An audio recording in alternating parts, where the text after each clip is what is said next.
Take a look at this problem here. This is an example of a confidence interval for two independent averages. The table provides summary statistics on highway fuel efficiency of cars manufactured in 2012. Using these statistics, calculate a 98% confidence interval. Here is my highway automatic. Here is my highway manual. And it says also interpret the interval in the context of the data. Okay, I wrote down the same information here. And I'm going to go ahead and calculate this thing on my overhead. Okay, I'm looking at a 98% confidence interval. And let's look at the difference for auto minus manual. The formula for a confidence interval for a single average, say the auto average, would be X bar for auto plus or minus t-scores with some degree of freedom. And then I would have standard deviation for auto. If I take the square root of that, that's S over the square root of M. So that's our old formula for a confidence interval for an average. And I've got two of these, so I need to do the same thing here for manual. Average for manual, standard deviation for manual. I combine these things by subtracting the centers and adding the spreads. I'm going to give a really rough estimate here for a degree of freedom, but all the other numbers we know. So as a rough estimate for the degree of freedom, you could take the smaller of the two degrees of freedom. So minimum of the 2 degrees of freedom will give us a rough estimate. In this case, 25.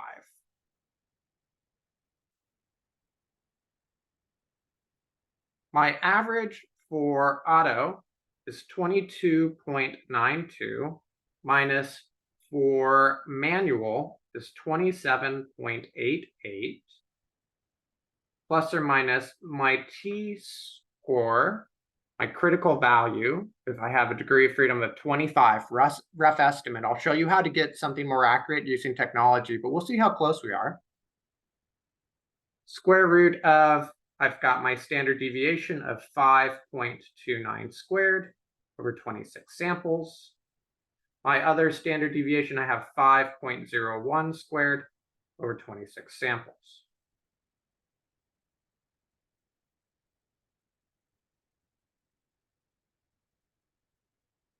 And to get that T star, 98% confidence, I'm going to use my T table.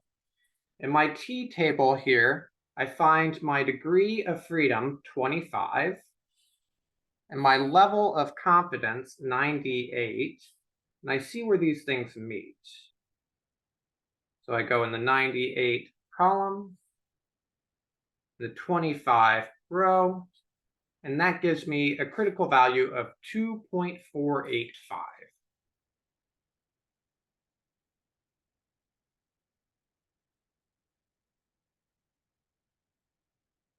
I'm going to type this into my calculator once with the minus and once with the plus. This is a symbol that changes. It's going to be the second symbol, arithmetic symbol in here. And I'll see what I get for a low value and a high value. And I'm going to be checking the signs. I'm going to wonder if this thing is positive or negative or equal to 0. So let's see what's going on there. I've got 22.92 minus 27.88 minus 2.485. So that's that minus there. I'm doing this with the minus first. You could do them in either order. 5.29 squared over 26. 5.01 squared also over 26. And that gives me a low value of negative 8.51 miles per gallon. We're going to change the sign immediately before the 2485. So I'm just taking the last thing I had typed in, I'm changing that sign to a plus sign, because that's the sign that changes. When I do this, I get another negative, 1.409 or so. And if I'm rounding these to the same amount, this would be negative 1.41 and negative 8.51 miles per gallon. Now, one thing I'm noticing here is that these are both negative numbers. So my confidence interval for the average of automatic minus manual is a negative number, is less than 0. These are both less than 0.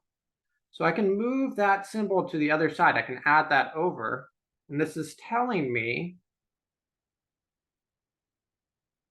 the following. I have evidence that my mileage is better for the manual than it is for the automatic. We are 98% confident that the average mileage, highway mileage, for manual is better than an automatic.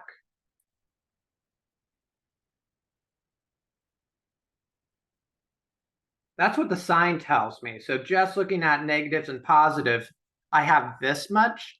The numbers themselves tell me how much. So anywhere by 1.049 miles per gallon, all the way up to, and if I match the number of digits, and that's a good thing to do, this earlier one was negative 8.511.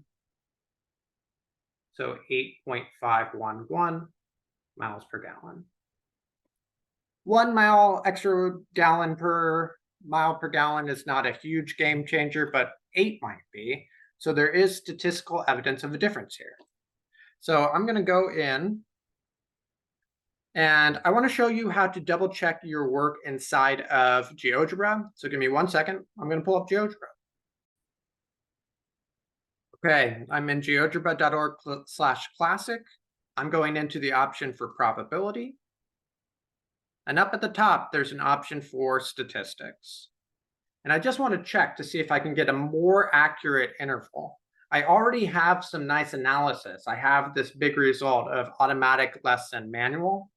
But let's see if I can get this even more precise. I'm using t-scores.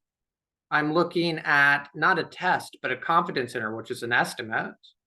And I'm dealing with a difference of means. 98% confidence.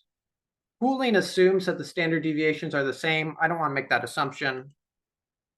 My information for the first group was 22.92 for that first average, 5.29 for that standard deviation, and an N of 26.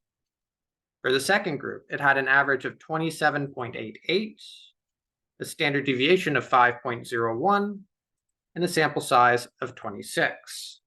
You'll notice the actual degree of freedom here was 49.85. So if I'm using technology, my actual degree of freedom here was 49.85. We were using 25. So that's a pretty substantial difference.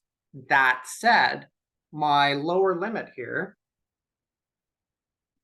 is negative 8.394. So negative 8.5, negative 8.4, pretty close. Upper limit, I've got negative 1.4, negative 1.5. Again, I'm getting really, really decent estimates, even though my degree of freedom is off by a considerable amount. And if I ever need something more accurate, GeoGebra can give me something more accurate. It's a great way to double check my work and to even improve on that accuracy. I am going to type this stuff inside of MyOpenMath, and I'm actually going to try these first numbers. I'm curious if it will take our estimates. It says round to 2 decimal places. Negative 8.51 and negative 1.41. We are 98% confidence that the difference in average highway mileage of manual and automatic is contained within the interval. That's a true statement. Let's keep reading. We can be 98% confidence that our confidence interval contains the difference in average in our sample. Okay, the results of confidence intervals, even though we put in samples, the sentence should always be about a population. This last one is talking about 98% of manual cars and automatics will have a difference of, that's not what I'm looking for. I'm looking for that first one. Does your confidence interval provide significant evidence of a difference in the highway fuel efficiency of automatic versus manual cars? Yeah, because my entire interval was negative. So yes, 0 is not in our interval. If 0 is in your interval, that's telling you the two groups could look the same. So that's going to happen if you have a negative and a positive. So whenever it's negative and positive, your results are inconclusive. Negative, negative is good. That means you have evidence of something. Positive, positive is good. I'm going to check this just to see if it takes it. So it didn't like those rough estimates. So let's type in our GeoGebra answers of 3, 9, and 5, 3.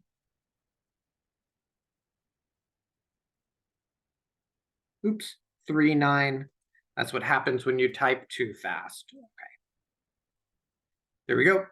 So negative 8.39, negative 1.53, that is giving me those nice green check marks. So even though these things are close, if you're finding that your answers in MyOpenMath are not matching up enough, that's when the technology is going to come in handy. Again, this is really the only lesson in the entire term where we're using an estimate. That estimate might cause you to have a little bit of error, but it's not a huge amount of error. Enough that MyOpenMath might get grumpy, but not enough that it's going to matter when you're doing stats in your day-to-day life in a meaningful way in a lot of cases. So I hope that helps here for this example. And as always, I'm around if you have questions.